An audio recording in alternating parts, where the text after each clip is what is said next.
स्वागत है आपका। आप देख रहे हैं इंडिया न्यूज हरियाणा। मैं हूं आपके साथ प्रीति सिंह। नजर डालते हैं फटाफट खबरों की ओर। ईमानदार टैक्स पेयर्स को प्रोत्साहन और कर प्रणाली में पारदर्शिता बढ़ाने के लिए प्रधानमंत्री नरेंद्र मोदी ने एक नए खास प्लेटफॉर्म की शुरुआत की है। इस प्लेटफॉर्म का नाम है ट्रांसपेरेंट टैक्सेशन, यानी कि ऑनरिंग द ऑनेस्ट दिया गया है।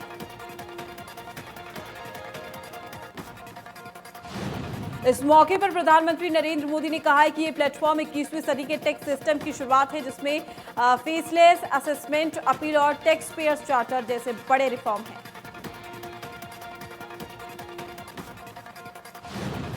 इस नए टैक्स प्लेटफॉर्म के तहत करदाता को फेसलेस असेसमेंट, टैक्स पेयर्स और चार्टर फेसलेस अपील की सुविधा मिलेगी। साथ ही अब टैक्स देने में आसानी होगी। तकनीक की सहायता से लोगों पर भरोसा जताया जाएगा।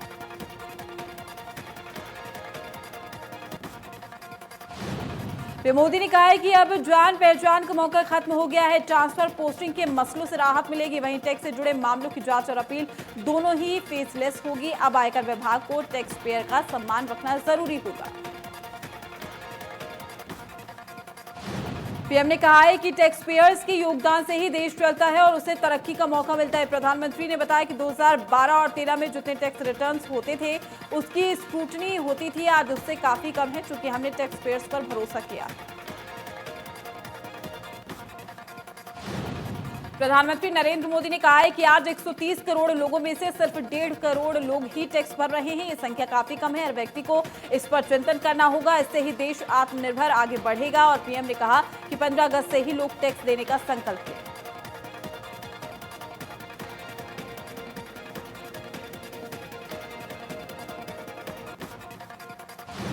श्री राम जन्मभूमि तीर्थ क्षेत्र ट्रस्ट के अध्यक्ष महंत नृत्य गोपाल दास कोरोना पॉजिटिव पाए गए हैं। नृत्य गोपाल दास को सांस लेने में दिक्कत हो रही थी। इसके बाद उनका कोरोना टेस्ट कराया गया, उन्हें ऑक्सीजन लगाया गया।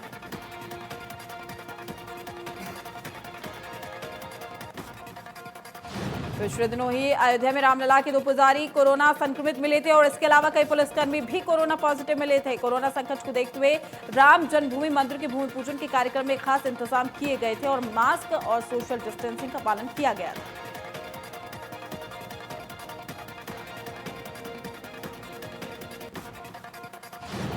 पूर्व राष्ट्रपति प्रणब मुखर्जी के स्वास्थ्य को लेकर उठ रही चिंताओं के बीच में उनके बेटे अभिजीत मुखर्जी ने कहा है कि रक्त प्रवाह के लिहाज से उनकी हालत स्थिर है। अभिजीत मुखर्जी ने ट्वीट करके ये जानकारी दी।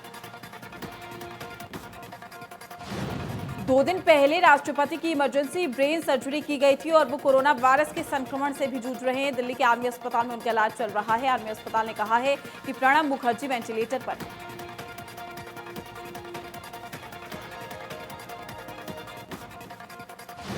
दुनिया में कोरोना के 3 लाख के करीब नए केस सामने आए हैं। कुल कोरोना मरीज 2 करोड़ 8 लाख के पार पहुंचे हैं। 7,52,000 से ज्यादा कोरोना मरीजों की मौत हुई है। करीब 65 लाख मरीजों का इलाज जारी। अमेरिका में कोरोना के कुल 53,60,302 कोरोना संक्रमित केस है। 1,69,000 से ज्यादा कोरोना मरीजों की मौत हुई है। 23,78,000 से ज्यादा कोरोना मरीजों का इलाज चल रहा है।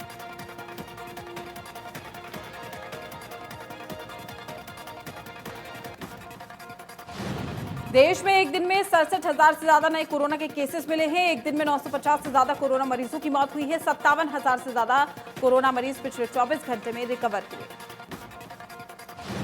देश में कुल 23,95,000 कोरोना संक्रमित केस है। 47,000 से ज्यादा कोरोना मरीजों की मौत हुई है। 6.5 लाख से ज्यादा कोरोना मरीजों का इलाज जारी है। 17 लाख के करीब मरीज रिकवर हुए।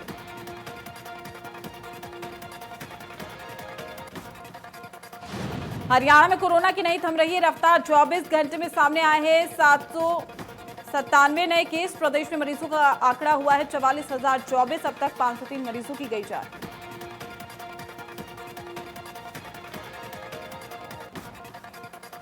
सिरसा में कोरोना से एक और मरीज की मौत हो गई है। अब तक जिले में 7 मरीजों की जान जा चुकी है। आज सिरसा में 9 नए मरीज सामने आए हैं, जिसमें से 2 महिलाएं और 1 बच्चे भी शामिल हैं।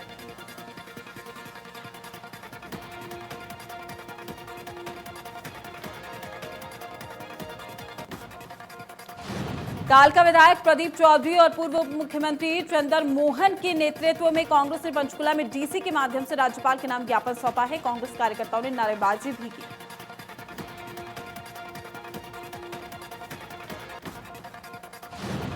करनाल में भी कांग्रेस नेताओं ने जिला मुख्यालय पर प्रदर्शन किया है। इस दौरान कई मुद्दों को लेकर कार्यकर्ताओं ने नारेबाजी की।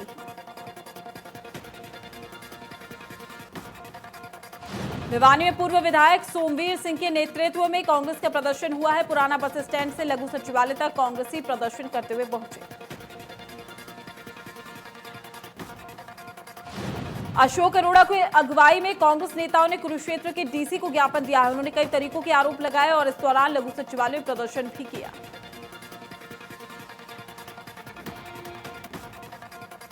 फरीदाबाद में भी कांग्रेसियों की भीड़ सड़क पर दिखाई दी है। सभी ने एकजुट होकर राज्यपाल के नाम एडीसी को ज्ञापन भी सौंपा।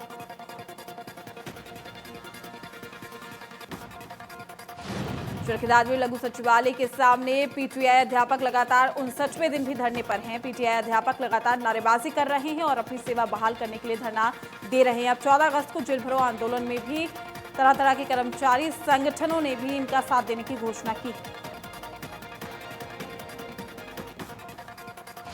वहीं पीटीआई अध्यापक गांव-गांव जाकर लोगों को 14 अगस्त जेल भरो आंदोलन के लिए संपर्क भी कर रहे हैं। पीटीआई टीचर्स का कहना है कि 10 साल का सर्विस करने के बाद भी किसी को नौकरी से निकालना गलत है।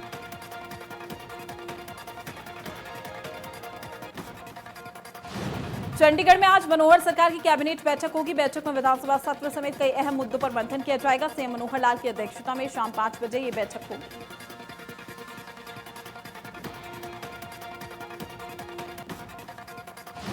हरियाणा में किसानों को फसल अवशेष प्रबंधन के लिए कृषि यंत्र अनुदान पर दिए जाएंगे। इसके लिए किसान 21 अगस्त तक कृषि एवं किसान कल्याण विभाग के पोर्टल एग्री हरियाणा ऑर्गेनाइजेशन.com पर आवेदन कर सकते हैं।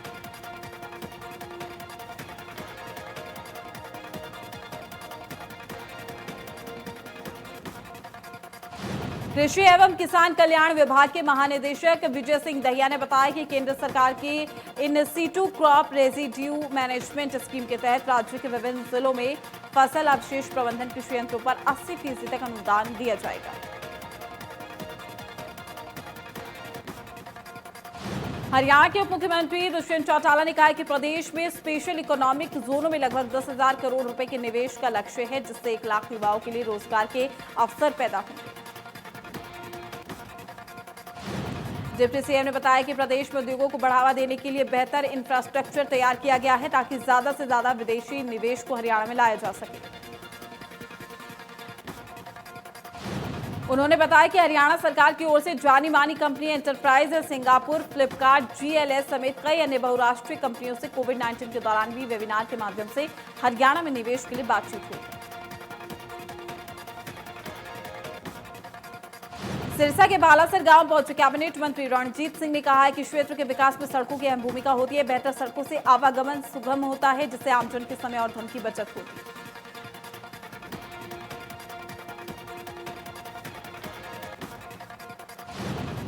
उन्होंने बताया कि रानिया कस्बे से खारिया होते हुए बालासर से नकोड़ा जाने वाली सड़क पर 7 करोड़ 20 लाख रुपए और बालासर से रानिया अप्रोच रोड के चौड़ीकरण पर 2 करोड़ 30 लाख रुपए की राशि खर्च करके शीघ्र ही तैयार किया जाएगा।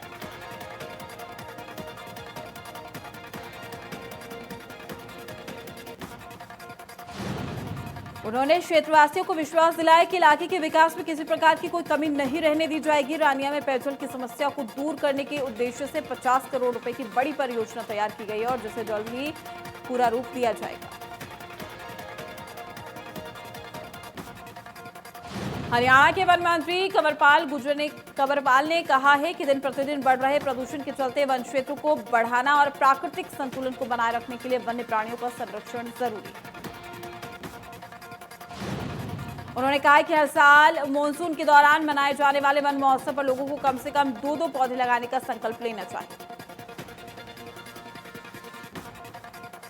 वन मंत्री ने कहा कि प्रदेश में वन क्षेत्रों को 7 से 20% तक बढ़ाने का लक्ष्य निर्धारित किया गया है, जिसके तहत इस साल करीब 1 करोड़ 25 लाख पौधे लगाए जाएंगे। कंवरपाल गुर्जर ने कहा है कि राज्य के 1100 गांवों में कोविड वाटिका स्थापित की जाएगी, जिनमें औषधि पौधे रोपित किए जाएंगे।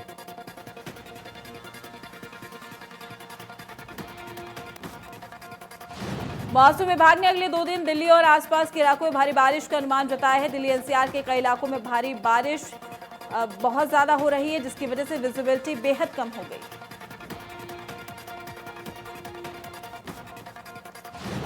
सोनीपत में तेज बारिश में अधिकारियों के दावों की पोल खोलकर रख दिए। सभी के दावे पानी में ही तैरते हुए नजर आए। बारिश के बाद सोनीपत शहर में सभी सड़कों पर 4-4 फुट पानी भर गया।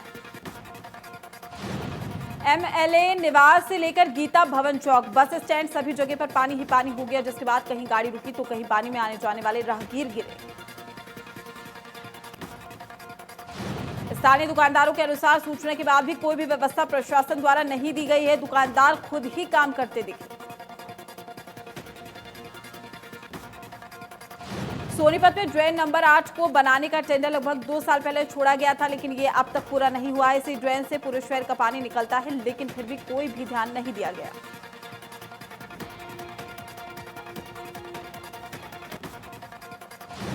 सोनीपत में तेज बारिश के बाद सरकारी अस्पताल की बत्ती गुल हो गई, जिसके चलते लोगों को परेशानी हुई। हालात ये हो गए कि मोबाइल फोन के टॉर्च से मरीजों का इलाज करना पड़ा। सरकारी अस्पताल में कई घंटे तक बिजली का आता पता नहीं रहा और इससे अस्पताल में इलाज कराने आए मरीजों को परेशानी हुई है। अधिकारियों के पास बत्ती गुल होने का कोई जवाब नहीं मिला।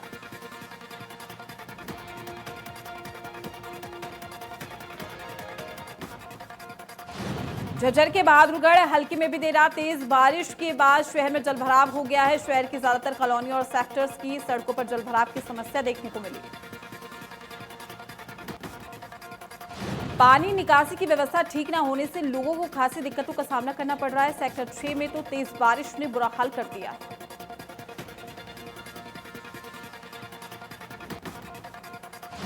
बारिश के चलते गुरुग्राम शहर कुछ जलमग्न सा हुआ। कुछ घंटों की बारिश ने ही प्रशासन के तमाम दावों की पोल खोल कर रख दिए। इफ्को चौक, सुशांत लोक बस स्टैंड समेत कई इलाकों में जलभराव हो गया।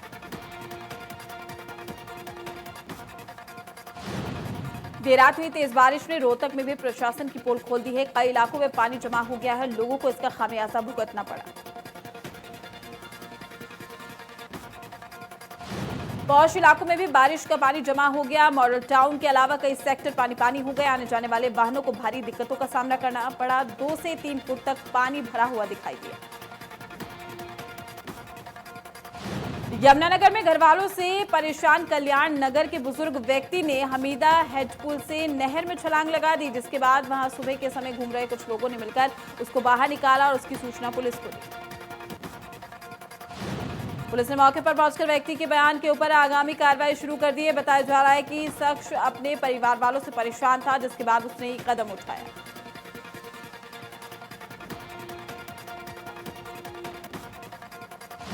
अंबाला में दिल्ली अमृतसर नेशनल हाईवे पर भीषण हादसा हो गया। 2 ट्रक आपस में टकरा गए। एक ट्रक चालक गंभीर रूप से घायल।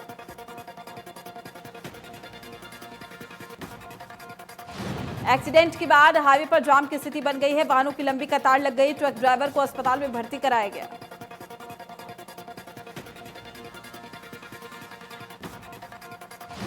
सिरसा के नटार गांव में सीवर का ढक्कन खोलने से बेसुध हुए 2 युवक सीवर में गिर गए हैं। हादसे के बाद सीवरेज लाइन को खोदकर एक शख्स को बाहर निकाला, दूसरे की तलाश जारी। मौके पर प्रशासनिक अधिकारियों के साथ भारी पुलिस बल तैनात है। घायल शख्स को अस्पताल में भर्ती कराया गया।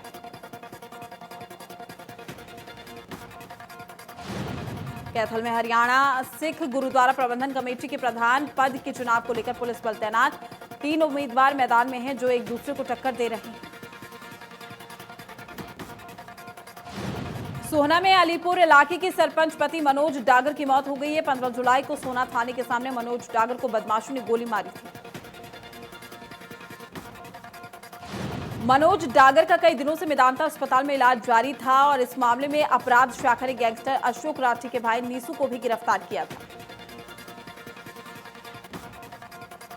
ऐलानाबाद क्षेत्र में बढ़ रही आपराधिक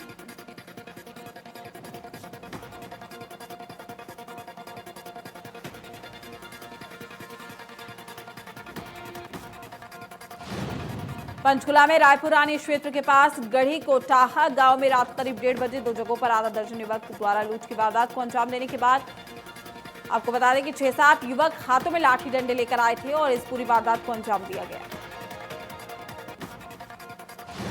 पीड़ित का कहना है कि लूटने वालों ने खुद को सीबीआई का बताया और घर की तलाशी की बात कही। बदमाशों ने परिवार के लोगों की पिटाई भी की और पैसे लूटकर फरार हो गए। इसके अलावा यही बदमाश गांव के पास बनी पवन बाबा की कुटिया में भी गया और वहां इन्होंने 2500 रुपए छीने और बाबा पवन, राकेश और सुशील के साथ मारपीट कर फरार हुए।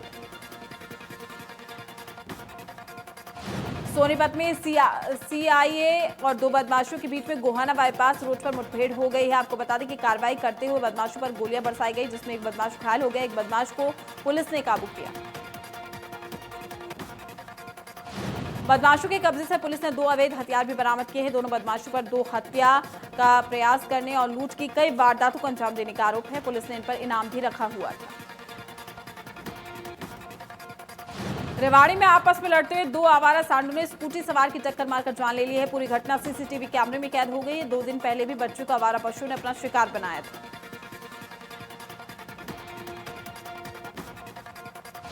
फतेहाबाद के गांव धारनिया के सरपंच पर गांव के परिवार ने मारपीट करने और घर में घुसकर कपड़े फाड़ने के आरोप लगाए हैं। परिवार के साथ दर्जनों की संख्या में ग्रामीण इकट्ठा होकर एसपी कार्यालय पहुंचे और कार्रवाई की गुहार लगाई।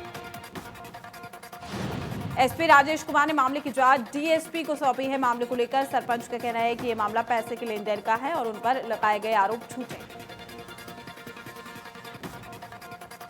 कैथल में पुलिस फिर शक के घेरे में है। दहेज की बलि चढ़ी महिला के परिजनों का आरोप है कि पुलिस निष्पक्ष जांच कर रही है। परिजनों ने पुलिस पर पैसे लेने के भी आरोप लगाए। परिजनों का यह भी कहना है कि उनकी बेटी की शादी 8 साल पहले नांगल गांव में हुई थी। शुरू से ही ससुराल पक्ष वाले दहेज को लेकर उसे परेशान कर रहे थे। जब तक आरोपियों को नहीं पकड़ा जाता तब तक वो अंतिम संस्कार नहीं करते। जुलाना में गांव शादीपुर के एक युवक पर करीब 3 से 4 युवकों ने गोलियां बरसा दी और घटना को अंजाम देकर मौके से फरार हो गए। अस्पताल में डॉक्टर्स ने युवक को मृत घोषित कर दिया है। युवक खेतों में घूमकर अपने घर लौट रहा था। सोनीपत पुलिस ने दुपहिया वाहनों को चुराने वाले शातिर चोर को गिरफ्तार किया है, जो लॉकडाउन में रुपए खत्म होने पर नशे के लिए वाहनों की चोरी करता था। मकान के बाहर स्कूटी चोरी करते हुए आरोपी सीसीटीवी कैमरे में कैद हो गया था। सोनीपत के शुगर मिल के पास बीते 4 अगस्त को एक शव बरामद हुआ है। शव गांव ठरू निवासी नरेश का था। नरेश ने सुसाइड नोट में भी लिखा था, जिसमें गांव के निवासी सुरेश और उसके बेटे को अपनी मौत का जिम्मेदार बताया। सुरेश गांव में ही तांत्रिक विद्या का कार्य करता है और मृतक के परिजनों ने उसके प्लॉट को हड़पने और बार बार धमकी देने का आरोप लगाया था। पुलिस अब दोनों आरोपियों को गिरफ्तार अभी तक नहीं कर पाई। नारनौल के निकटवर्ती गांव मांदी के नजदीक जटराना फिलिंग स्टेशन पर कुछ बदमाशों ने लाठी डंडों से हमला कर पेट्रोल पंप पर मौजूद एक कर्मचारी को घायल वही पेट्रोल पंप पर लगी मशीनों और कार्यालय में भी तोड़फोड़ की। इस मामले में पुलिस को शिकायत भी दे दी गई, लेकिन अभी तक पुलिस ने कोई कार्रवाई नहीं की है। उन्होंने जिला प्रशासन से मांग की है क्षेत्र में बढ़ती आपराधिक घटनाओं पर अंकुश लगाया जाए। करनाल के टपराना गांव में चचेरे भाइयों ने मामूली विवाद में भाई की हत्या कर दी। थोड़े दिन पहले ही बच्चों में झगड़ा हुआ था, जिसके बाद आपस में परिजन भिड़ गया और चचेरे भाइयों ने अपने भाई को लोहे की रॉड से मारकर मौत के घाट उतार दिया। पुलिस ने हत्यारों के खिलाफ मामला दर्ज कर जांच शुरू कर दी है। उसको पकड़ने के लिए टीम भी गठित कर दी गई।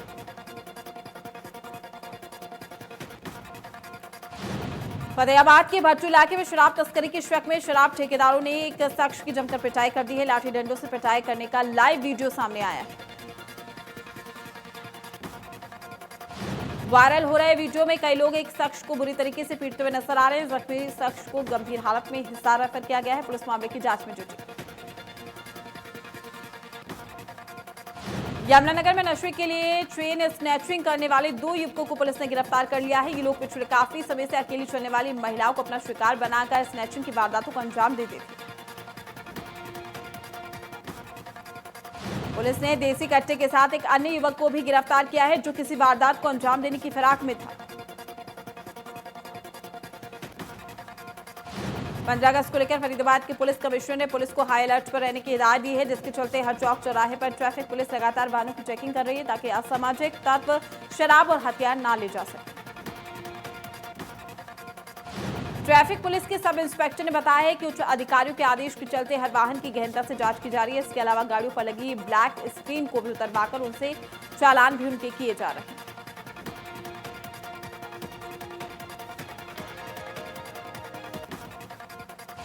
पंद्रह अगस्त को पंचकुला में आयोजित कार्यक्रम में मुख्यमंत्री मनोहर लाल बतौर मुख्य अतिथि शिरकत करेंगे और जिसको लेकर तमाम तरह की जो तैयारियां हैं वो भी की गई है और साथ ही आज फाइनल रिहर्सल की गई।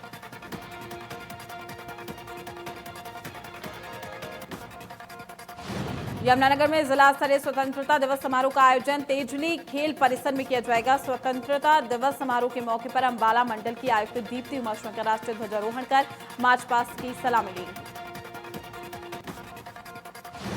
जिला स्तरीय स्वतंत्रता दिवस समारोह को सुरक्षित और गरिमापूर्ण तरीके से मनाने के लिए फाइनल फुल ड्रेस तैयारियां की गई है और यमुनानगर के तेजली खेल परिसर में रिहर्सल के दौरान अवलोकन उपायुक्त मुकुल कुमार मौजूद रहे।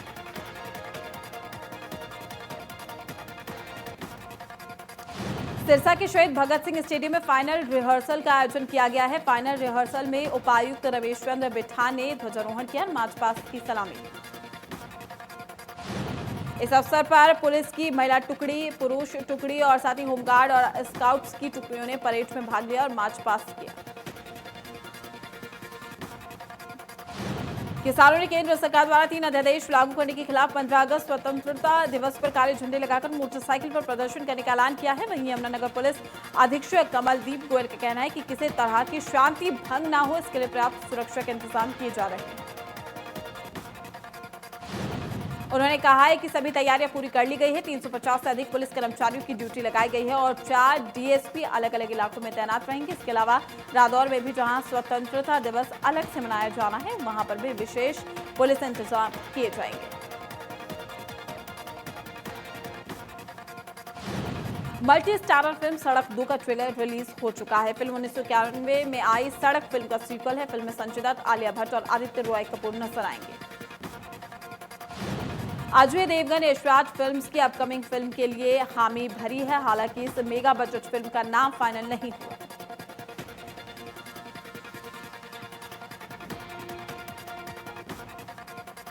यशराज प्रोडक्शन जल्द ही टाइगर सीरीज की अगली फिल्म की शूटिंग शुरू कर सकते हैं। टाइगर 3 की शूटिंग के लिए सलमान कैटरीना तैयार है। फिल्म का शेड्यूल 8 महीने का होगा और इसे कई देशों में शूट किया जाएगा।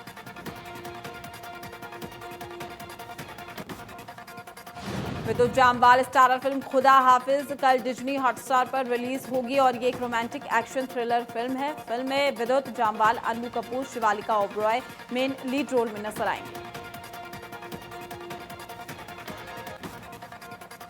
क्रिकेटर युजवेंद्र चहल ने मशहूर यूट्यूबर और डांसर धनाश्री वर्मा के साथ सगाई कर ली है। धनाश्री वर्मा के डांस का वीडियो आए दिन सोशल मीडिया पर वायरल होता है और हाल ही में धनाश्री का एक वीडियो इंटरनेट पर खूब तहलका मचा रहा है। बॉलीवुड की मशहूर एक्ट्रेस सारा अली खान सोशल मीडिया पर खूब एक्टिव रहती है। सारा अली खान का एक वीडियो भी सोशल मीडिया पर सुर्खियां बटोरता हुआ नजर आ रहा है। वीडियो सारा अली अपने भाई इब्राहिम अली खान के साथ साइकिलिंग करते हुए नजर आ रहे हैं। आवेज दरबार, नौरा फतेही और तुलसी कुमार का एक डांस वीडियो इन दिनों काफी वायरल हो रहा है। वीडियो में तीनों जबरदस्त अंदाज में और साखी साखी गाने पर डांस करते हुए दिखाई दे रहे हैं। सपना चौधरी का नया सॉन्ग तालिबान रिलीज होते ही सोशल मीडिया पर काफी तेजी से वायरल हो रहा है। सॉन्ग को अब तक यूट्यूब पर लगभग 4 लाख बार देखा जा चुका है। हिमांशु कोहली की अपने पिता के साथ एक वीडियो इंस्टाग्राम पर शेयर उन्होंने किया है। इस वीडियो में हिमांशु के पिता उनके बालों की मालिश करते हुए नजर आ रहे हैं। पारस छाबड़ा और माहिरा शर्मा का लेटेस्ट सॉन्ग रिंग रिलीज होते ही यूट्यूब पर धूम मचा रहा है। सॉन्ग को अब तक 2 लाख से ज्यादा बार देखा जा चुका है।